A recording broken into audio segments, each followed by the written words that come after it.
arqueología y presentando los principales resultados de este proyecto arqueológico en las cuevas de los Cintos de Requejo 1, 2, 3 y 4, que se sitúan en el municipio de Villarcayo, en concreto en la localidad de Incinillas, y también luego veremos algunos mapas y algunas fotografías en el desfiladero tan bonito que tenemos de los ocinos que conectan Villarcayo con Valdivieso. En la ponencia de hoy va a hablar Alba, que es experta también, aparte de todo su expediente y currículum, es experta en antropología física. Esto quiere decir que sabe identificar muy bien los restos óseos, tanto de fauna terrestre como de humanos, y se centra en esos estudios para averiguar pues las especies a las que pertenecen estos restos, las edades, patologías y demás. Y va a ser la crack en realidad de la conferencia y de la investigación, porque es muy minuciosa y muy metódica, y sus estudios nos ayudan a avanzar mucho en la ciencia prehistórica. Y voy a hablar yo también como director del proyecto, y os voy a presentar un poco en qué cronología estamos, de qué culturas hablamos, un breve recorrido histórico por ahí.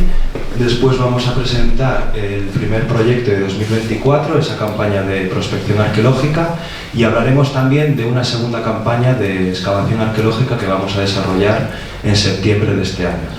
Por último, vamos a agradecer también a toda la gente que ha colaborado con el proyecto, directa o indirectamente, y hablaremos también un poco de las actividades culturales que desarrollamos en el marco del proyecto, porque creemos que la difusión social de los resultados científicos y que el patrimonio de todos los españoles sea realmente de todos los españoles tiene que pasar por esas actividades culturales, esos talleres, estas conferencias, estas charlas y estos intercambios también de información. Después, al final, tendremos preguntas y sugerencias, y si se anima a la gente a hacer un debate sobre el papel de la arqueología y de los arqueólogos o del patrimonio, sería maravilloso. Bueno, empezamos, que ya nos estamos liando. Vale, la prospección arqueológica en las cuevas de los Cintos de Requejo. Algunas imágenes pasarán un poco lentas, ¿vale?, por la conexión a internet. Dividimos en dos partes la presentación de hoy. En primer lugar, un pequeño contexto histórico y la historia de la investigación de otros investigadores que han investigado también este fenómeno. Hablaremos en particular y vamos a describir las cuevas de los Cintos de Requejo, y hablaremos sobre esos resultados de la campaña 2024, donde Alba va a ser protagonista con su estudio. Y por último, toda esa parte social que os adelantaba ahora mismo. Vale, nos situamos hace 6.000 años, 7.000, 6.000 años, que para los prehistoriadores es antes de ayer, pero son muchísimos miles de años. ¿Qué pasaba hace 6.000 años? Pues hace 6.000 años en la península ibérica estaban llegando ideas y personas con una revolución. Esa revolución es la revolución neolítica. Durante toda nuestra etapa como seres humanos, es decir, millones de años, fuimos sociedades o grupos de cazadores-recolectores eminentemente nómadas que ocupaban distintos espacios y nos dedicábamos a la caza y a la recolección. A partir del Holoceno, hace unos 10.000 años, si veis en el mapa las zonas más oscuras, representan dónde están los orígenes iniciales de esta revolución neolítica.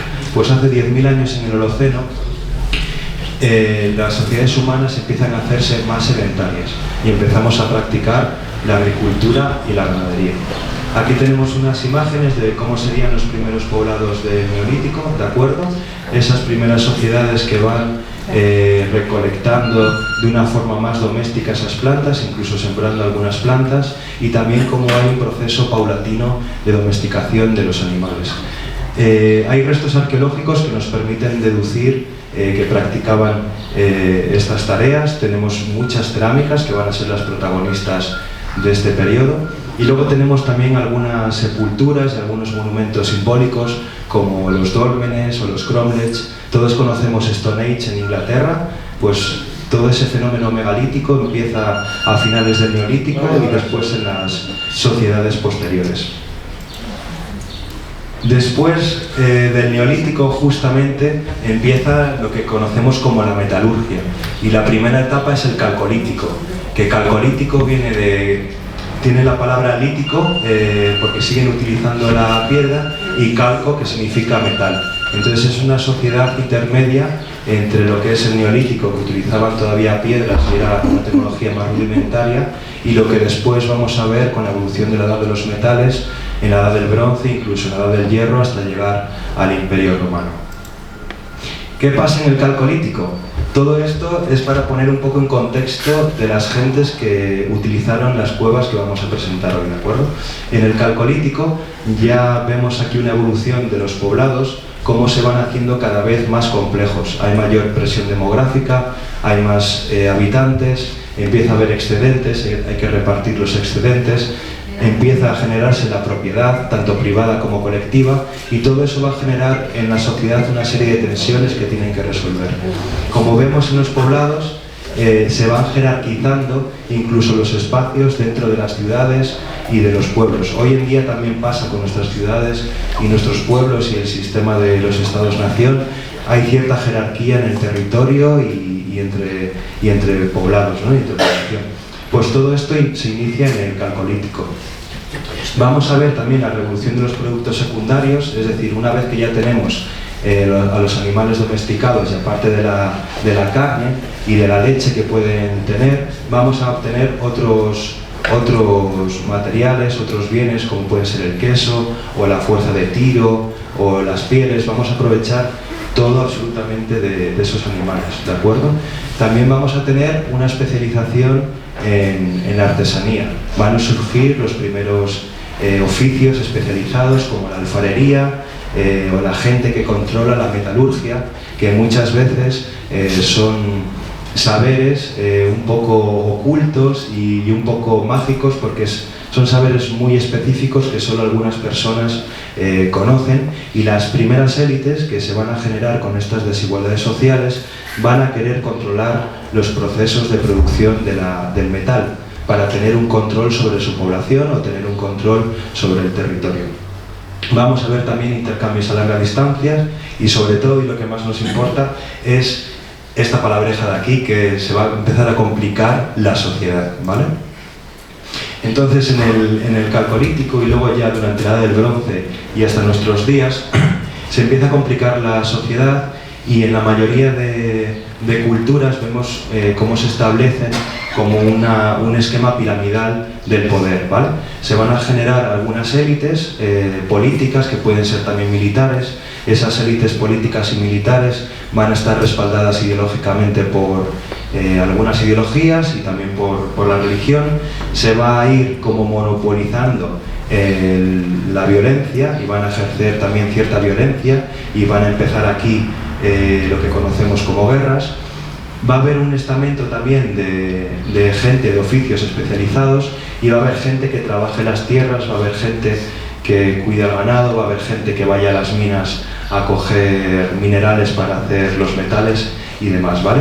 Todo eso empieza en el Calcolítico, y me gustaría, desde la arqueología, conociendo los orígenes de los problemas sociales actuales, intentar que todos intentemos hacer una especie de terapia social para ver dónde empiezan las desigualdades, cómo se generan esas desigualdades, y si nosotros como sociedad también queremos perpetuarlos, ¿no? Porque muchas cosas vienen de la prehistoria, que, como decía un profesor de la Universidad de Cantabria, Jesús Emilio Urquijo, es la ciencia de los orígenes.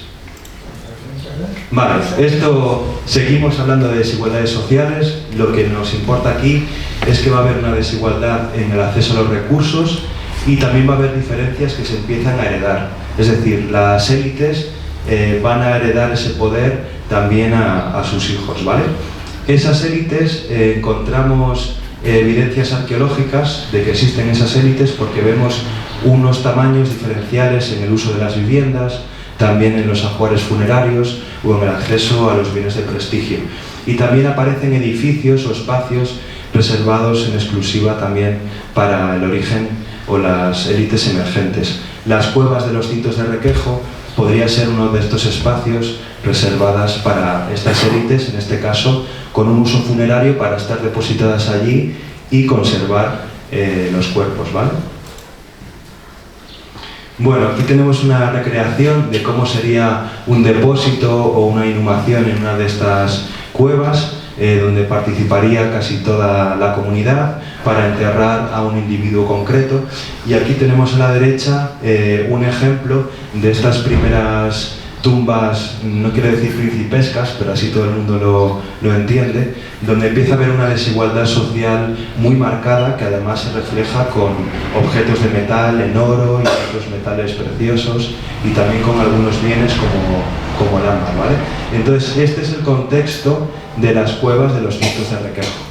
Estamos entre el Neolítico y el Bronce final, donde se va haciendo más compleja la sociedad y se va haciendo más desigual, ¿vale? Y tenemos, por tanto, metalurgia, tenemos cerámica, tenemos un montón de bienes que los arqueólogos estudiamos para poder demostrar estas evidencias. Bueno, quiero hacer un pequeño repaso súper breve, porque ha habido otros investigadores antes que han estudiado este fenómeno. Tenemos en el 62 y luego en el 88 a Jimeno y a Osaba, que lo que hicieron fue hacer las grandes cartas arqueológicas de la zona, del norte de Burgos. En estas cartas arqueológicas se recogen algunas cuevas parecidas a las de Cinto de Requejo, donde aparecen restos humanos también. Pero la mayoría de ellas, casi el 80%, no han sido investigadas por la arqueología. Se conocen por testimonios orales de la población local que va a las cuevas y dice: me he encontrado una falange humana y un cacho de una cosa que parece cerámica.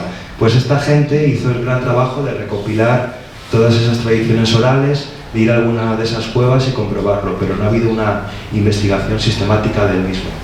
Y luego Armendáriz y Bohigas sí que hicieron una investigación más profunda, sobre todo en Guipúzcoa y en el norte de Burgos, sobre estas cuevas, y empezaron a hablar del fenómeno del uso sepulcral o funerario de las cuevas en lo que se conoce como la prehistoria reciente, es decir, el Neolítico, el Calcolítico y el Bronce. Vale, tenemos, después de este contexto histórico, ¿se ha entendido bien? Sí, muy bien. Perfecto. Después de este contexto histórico, que es importante para saber dónde nos ubicamos, ahora vamos a ir al espacio. Nos ubicamos, como todos sabemos, en Castilla y León, en Burgos. Ahí están reseñadas la merindad de Villarcayo y la merindad de Valdivielso. Y donde está este pequeño punto rojo de aquí es donde se ubican aproximadamente las cuevas, que, como decimos, se ubican en los ocinos, que son estas imágenes que tenemos aquí. Cintos de Requejo y ocinos hacen referencia etimológicamente a la topografía del lugar. Es decir, los cintos seguramente hagan referencia al trazo sinuoso que hace el Ebro para conectar las dos merindades. Requejo, de la misma forma, hace referencia a lugares ocultos por el sol y de difícil acceso. Y los ocinos tienen dos acepciones. Una es una herramienta de hierro que sirve para cortar madera, y otra también hace referencia a los abruptos que dejan los ríos cuando pasan cerca de las montañas.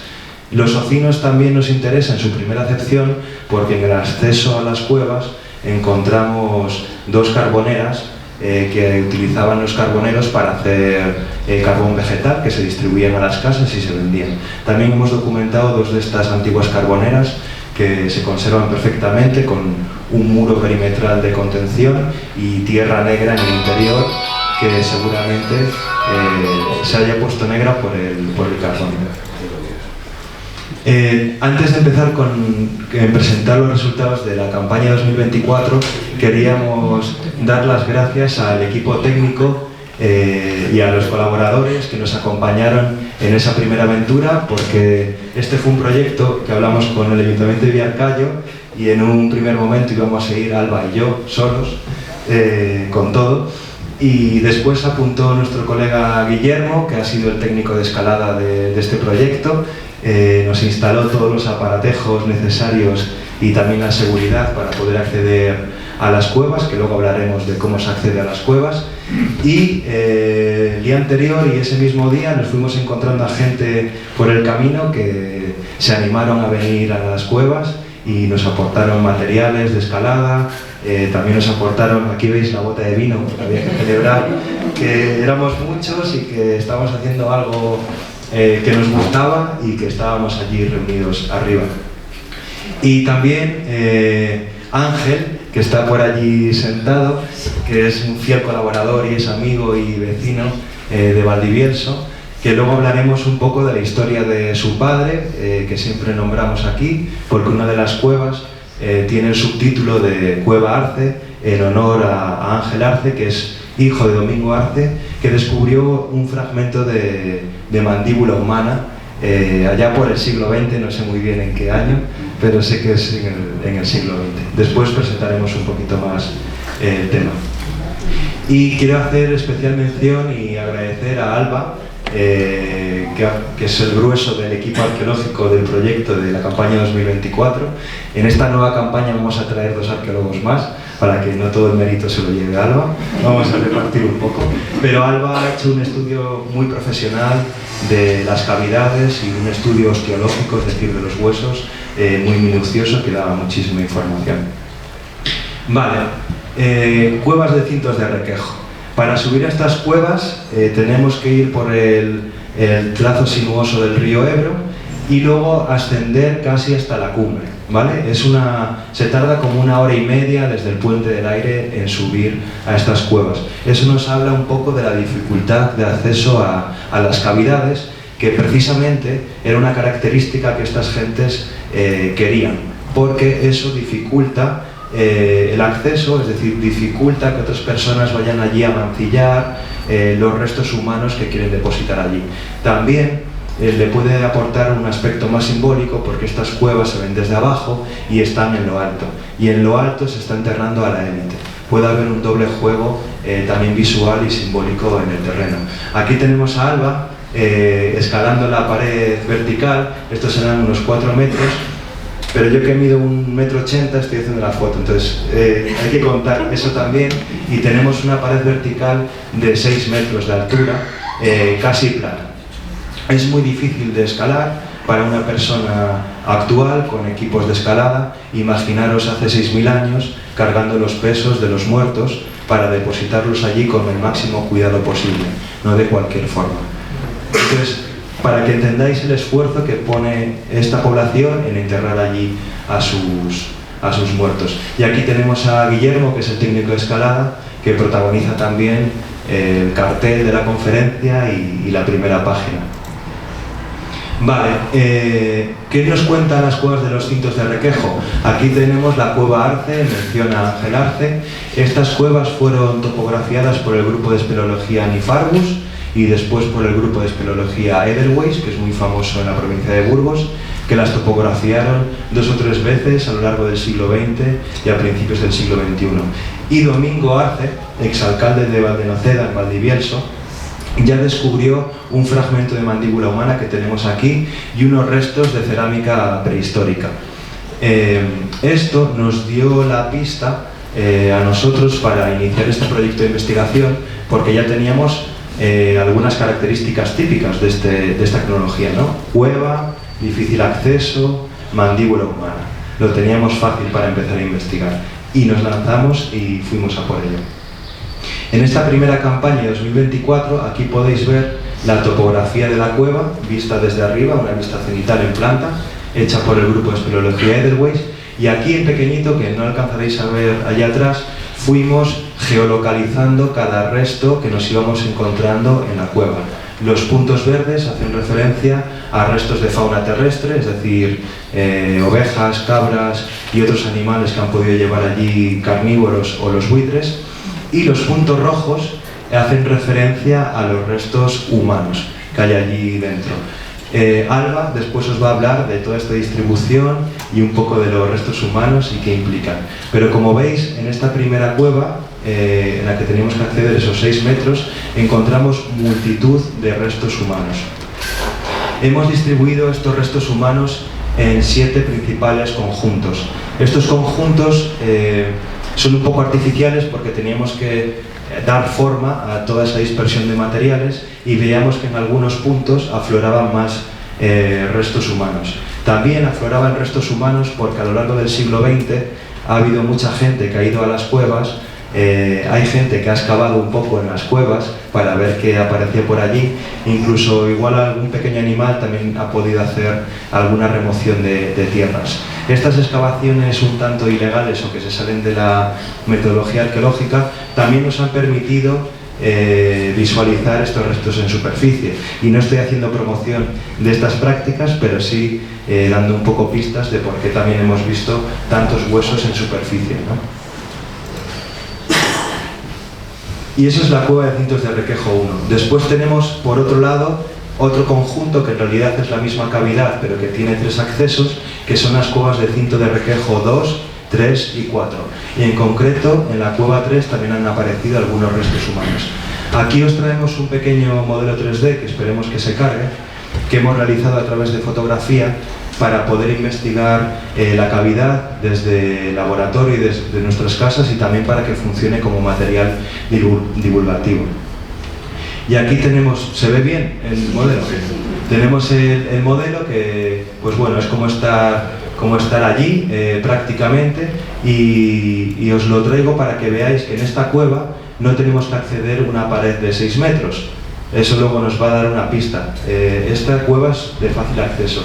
Tenemos que superar simplemente este bloque de caliza que mide unos 2 metros.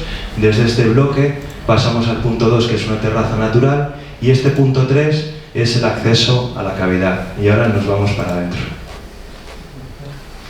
En esta cueva, de la misma forma, los puntos verdes representan todo ese material óseo de fauna terrestre. En esta cueva sí que se están metiendo carnívoros como refugio, para dormir y para comer a sus presas, que van acumulando estos restos de fauna. Y en este recuadro rojo vemos los triángulos rojos también, que hacen mención a los restos humanos que hemos encontrado aquí. Después Alba os hablará de algunos de ellos, pero lo que más nos sorprendió el primer día fue que encontramos 2 piezas dentarias, una de un niño de 3,5 y 4,5 años y otra de un adulto. Entonces, como mínimo tenemos allí 2 individuos, y ya tenemos otra pista más de esa desigualdad que se hereda. Tenemos a un adulto y a un niño enterrado con los mismos honores que un adulto, ¿vale? Donde están las flechas rojas, os indico un modelo 3D que vamos a ver ahora también, de un muro de cierre, ¿vale? Justo en este punto de aquí, de esta flecha roja, hemos documentado un muro de cierre, porque estas gentes que depositaron allí a estas personas después quisieron clausurar la cueva para proteger los restos. ¿Por qué? Porque es de muy fácil acceso. Entonces casi cualquier persona puede subir a la cueva, pero decidieron sellarla para proteger los restos que hay allí. Y en esta flecha roja que tenemos aquí tenemos un derrumbe natural de esta entrada de la cueva, que protege y sella la cavidad. Vale, aquí tenéis que o echar la imaginación o confiar en mí, o las dos cosas. Nos detuvimos en este punto porque íbamos viendo en superficie esos restos óseos, y con la ayuda de los focos de iluminación pudimos ver que el acceso a la cueva de repente se hacía muy cuadrangular. Veis que hay una ventana aquí perfectamente súper regular, mide 55 por 55 centímetros. Y empezamos a observar qué pasaba en ese punto.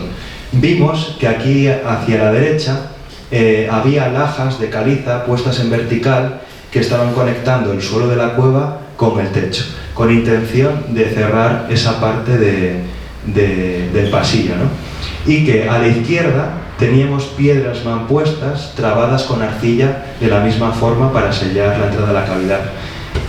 Incluso con los focos, el aspecto que da el muro casi no se reconoce que hay un muro.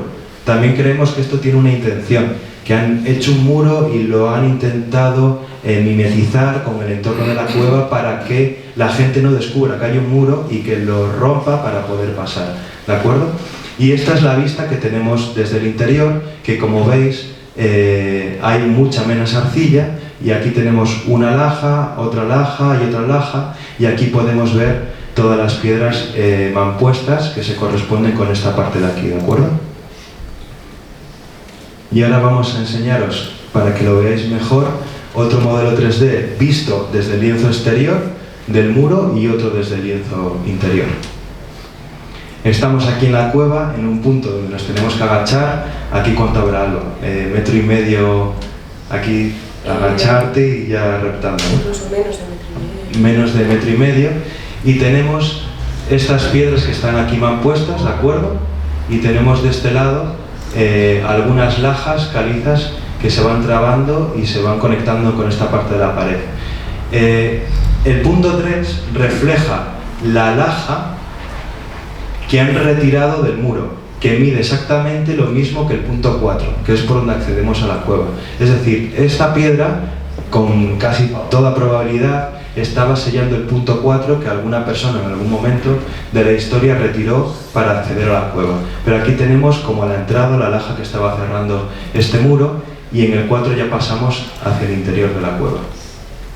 Y por el otro lado, rápido, porque ya hemos hablado bastante del muro, pero para que lo veáis, han cuidado menos los detalles, porque si pensáis, están haciendo el muro para salir fuera de la cueva. Entonces la cara que pueden trabajar es la de fuera, no la de dentro, ¿de acuerdo?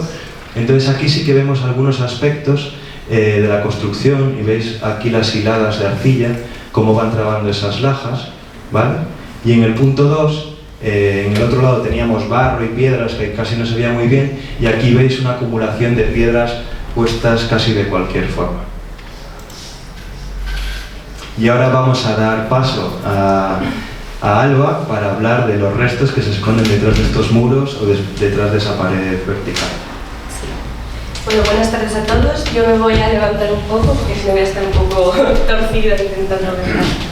La presentación, voy a ver si consigo cumplir las expectativas que ha creado mi compañero Antonio, y agradecerle sobre todo haberme liado para participar en este proyecto y estar aquí hoy con vosotros.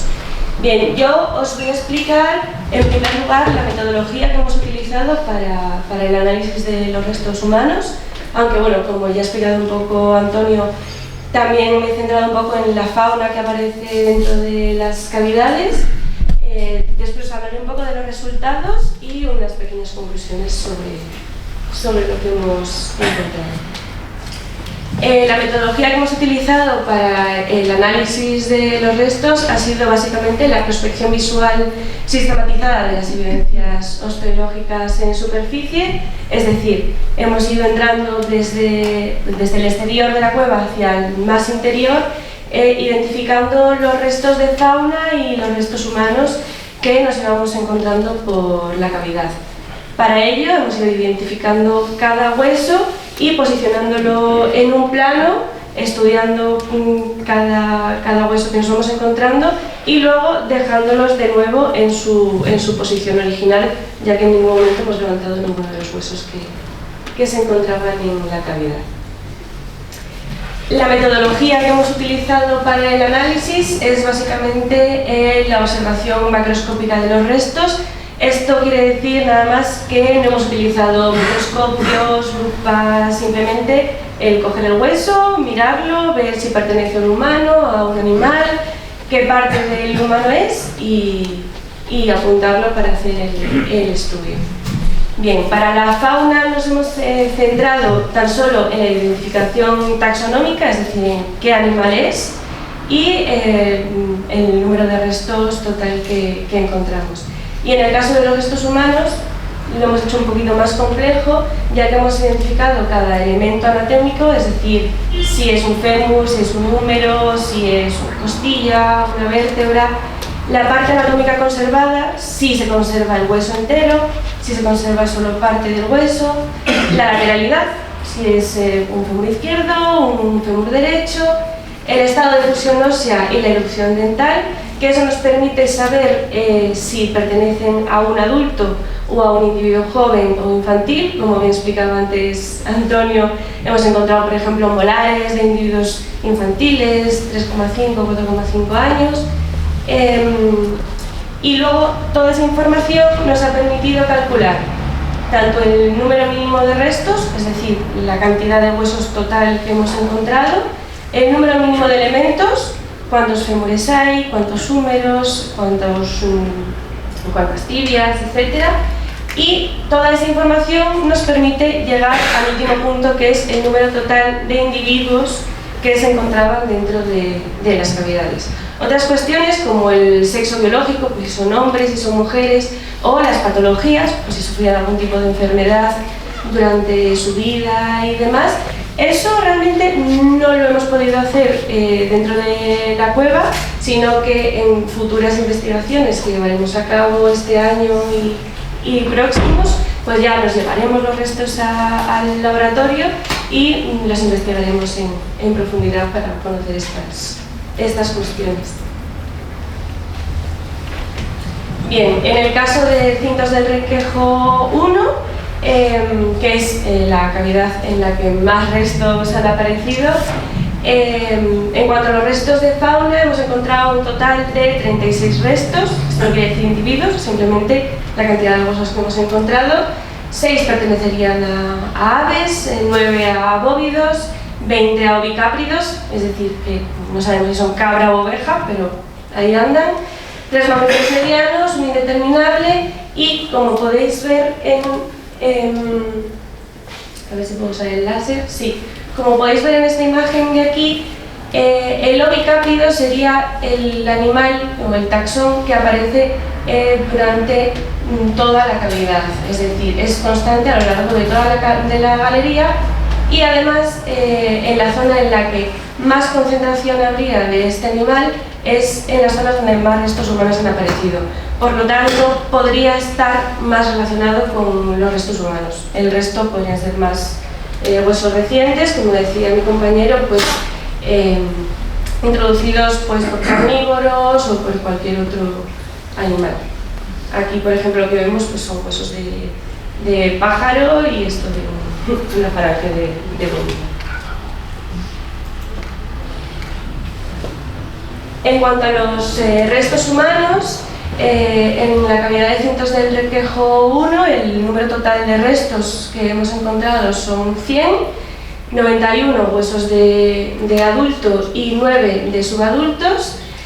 El número mínimo de elementos serían 36 huesos de adulto y 7 de subadulto, que como podemos ver en esta gráfica de aquí, bueno, pues extremidades inferiores, es decir, la parte de las piernas y demás, hemos encontrado unas cuantas. Lo que más hemos encontrado son restos humanos de las partes superiores del brazo, también del esqueleto axial, es decir, vértebras, costillas y demás. Y lo que menos hemos encontrado son restos de la parte craneal.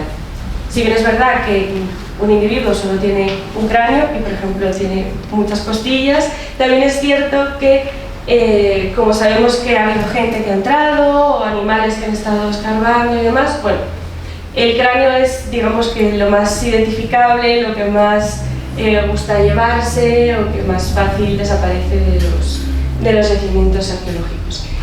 El número mínimo de individuos que podríamos identificar llevando a cabo un análisis conservador sería 4, 2 adultos y 2 individuos subadultos. ¿Por qué digo conservador? Porque sería, si estuviéramos teniendo en cuenta todos los huesos de esta cavidad en su conjunto. No obstante,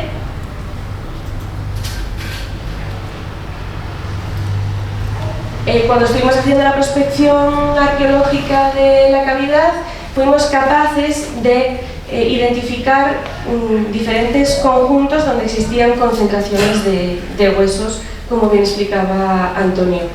Esto lo hemos interpretado como diferentes conjuntos en los que se habrían depositado 1 o 2 individuos a lo largo de toda la cavidad, lo cual nos ha permitido hacer esa identificación del número mínimo de elementos y por tanto el número mínimo de individuos según esos conjuntos de concentraciones de huesos. Por lo tanto, la contabilización en base a esos conjuntos nos permite identificar un total de 12 individuos, bastantes más de los que podría caber en el otro tipo de análisis, siendo 4 de ellos juveniles, como vemos en esta tabla, todos rondarían entre los 10 y los 14 años, y 8 individuos adultos de los que de momento no tenemos una edad concreta. De estos conjuntos de los que os hablaba, los que más destacan se encontrarían en esta zona de aquí de la cavidad. Como veis aquí, por ejemplo, son conjuntos bastante extensos de huesos. Aquí, por ejemplo, tenemos una mandíbula, una vértebra, pero también un hueso del pie, algún hueso de la mano, es decir, está todo un poco revuelto en superficie. Y bueno, los dos conjuntos que más destacan son los conjuntos 6 y 7, que son los que se encuentran más en el interior de la cavidad, ya que tienen el 81% de los huesos que nos encontramos.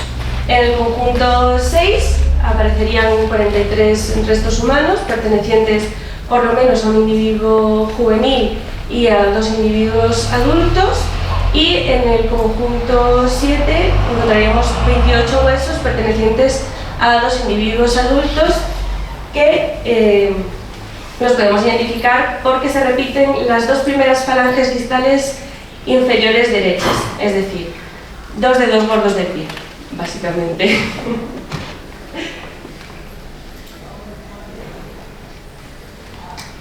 En el caso de cintos del requejo 3, encontramos un total de 35 restos de fauna. Lo mismo, lo que más abunda son los restos de bicáprido, con 20 restos, 7 de pájaro, 8 de mamífero grande, que no hemos podido identificar qué animal es exactamente, pero seguramente sea de bóvido, igual que en la anterior cavidad, y 1 de mamífero mediano. Sí que es verdad que en este caso las evidencias de fauna se han encontrado en toda la cavidad, y sí que parece material óseo mucho más reciente. Eso quiere decir que no estarían en relación con el ajuar de los enterramientos. En cuanto a los restos humanos, como bien comentaba antes Antonio, hemos podido identificar un individuo infantil que estaría representado por un molar superior con la raíz aún en formación, que esto nos permite identificar que el individuo tendría entre 3,5 o 4,5 años, era muy pequeñico, y una segunda vértebra cervical que estaría sin fusionar y que también pertenecería pues, a un individuo de esa edad. Debido a su proximidad y a que ambos huesos pertenecen a un individuo de más o menos la misma edad, podemos decir que pertenecerían al mismo individuo. El otro caso sería un individuo adulto representado por un premolar superior permanente que encontraríamos aquí, una vértebra torácica, que es la que está aquí en esta imagen, y una vértebra cervical que, debido a su estado de conservación, pues tampoco le podemos hacer una buena foto en la que se viera representado. Además, encontramos otros 6 restos óseos que se encontraban compresionados por la calcita de la cavidad. Entonces, esto no nos ha permitido identificarlos al 100% como restos humanos debido a su mala conservación, pero que sí que nos parecen que podrían ser, y además se encuentran en conexión anatómica.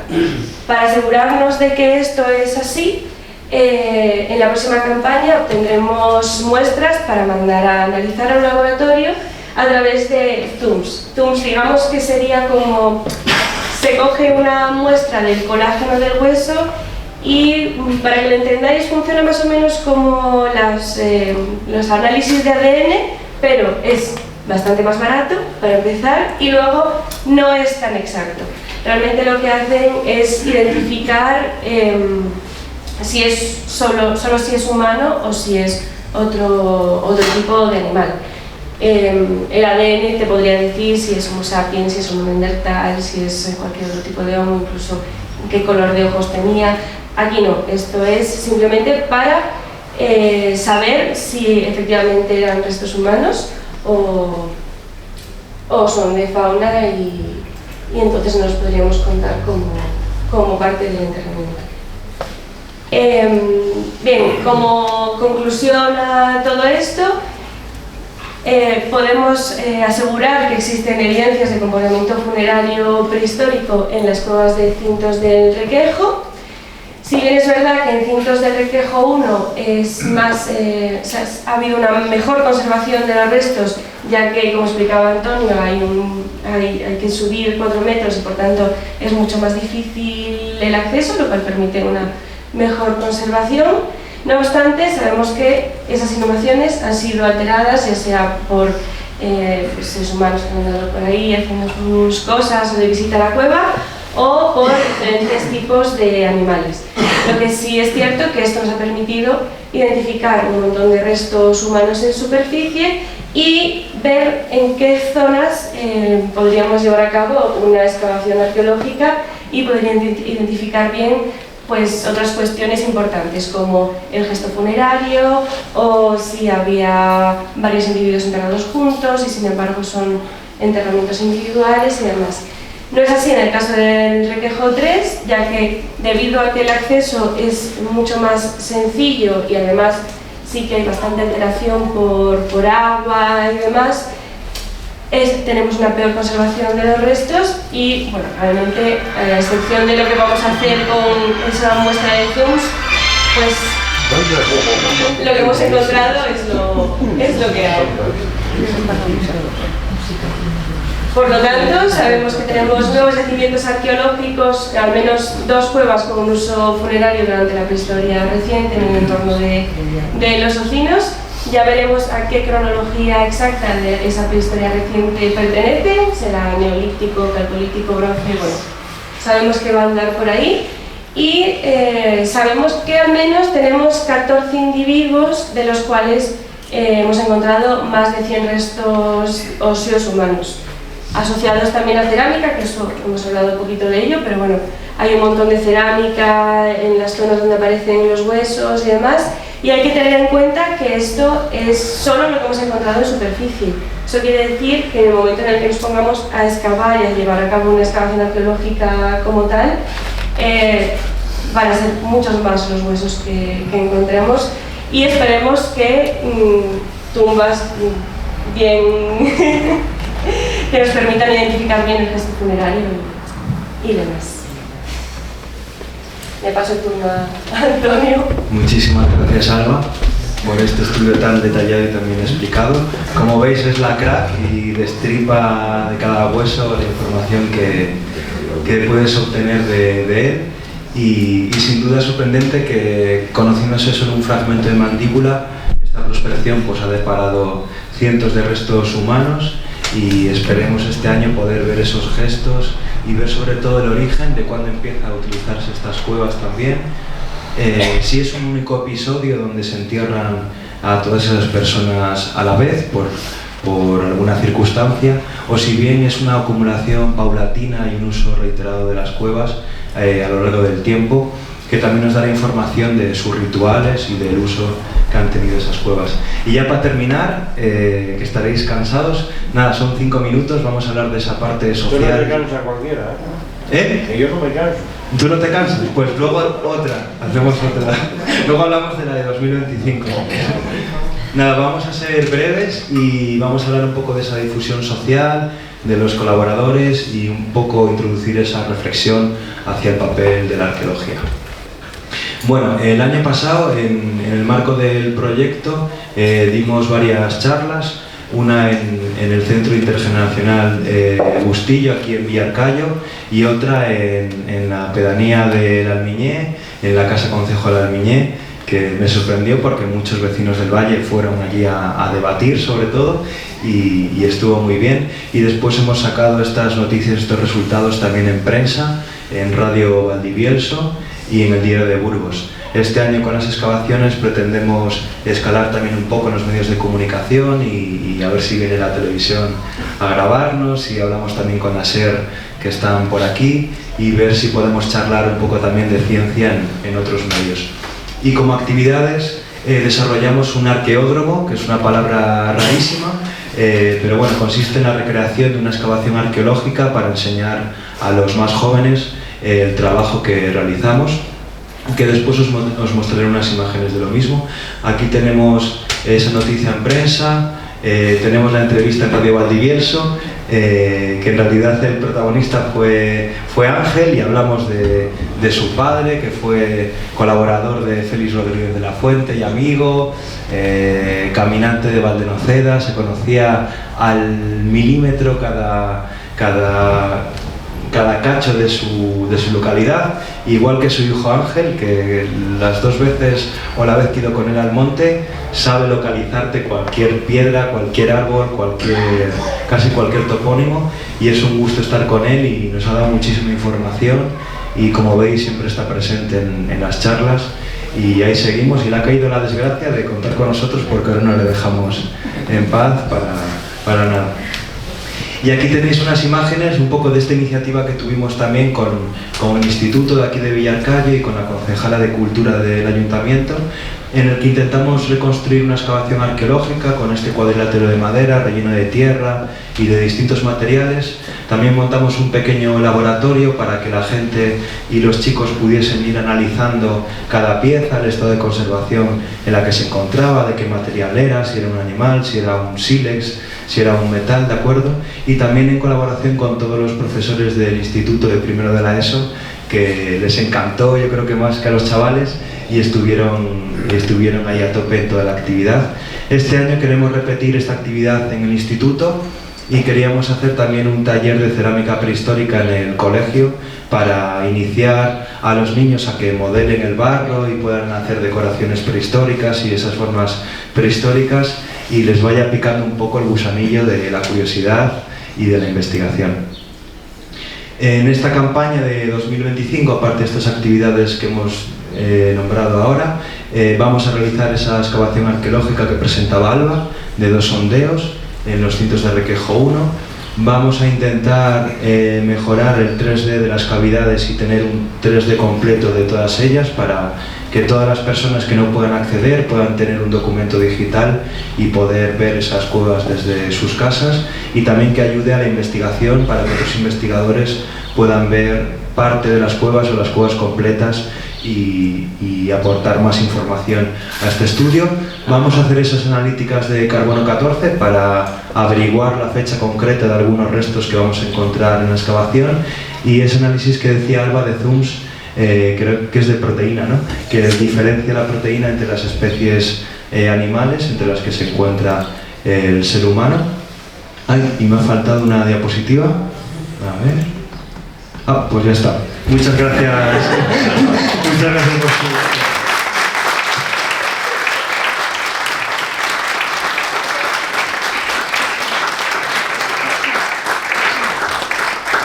La última diapositiva que creo que nos ha guardado era de todos los colaboradores, y aprovecho un minuto más y me callo,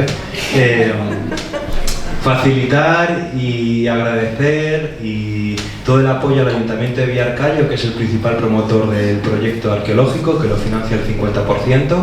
También queremos agradecer a la Diputación Provincial de Burgos, que financia el 50% también el proyecto, a la Junta de Castilla y León, que nos autoriza estos trabajos y por tanto confía en nosotros, también a la Asociación Cultural Amigos de Villarcayo por el apoyo y celebrar estas conferencias, a Radio Valdivielso, que les tenemos fritos con entrevistas y nos llaman y les llamamos y compartimos información, por supuesto a Ángel, que tenía otra foto más de él ahí como uno de los principales colaboradores. Yo siempre confío en él para llamarle y decir: Ángel, vamos a ir a las cuevas, y casi que me autoriza el trabajo.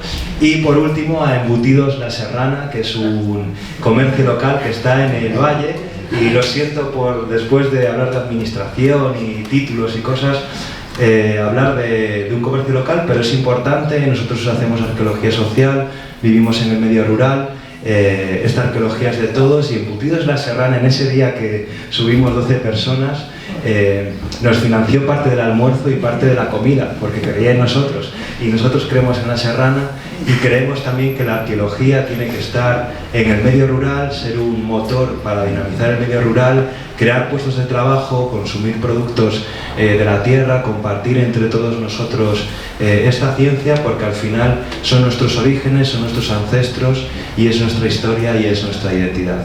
Y ahora sí, ya termino. Gracias.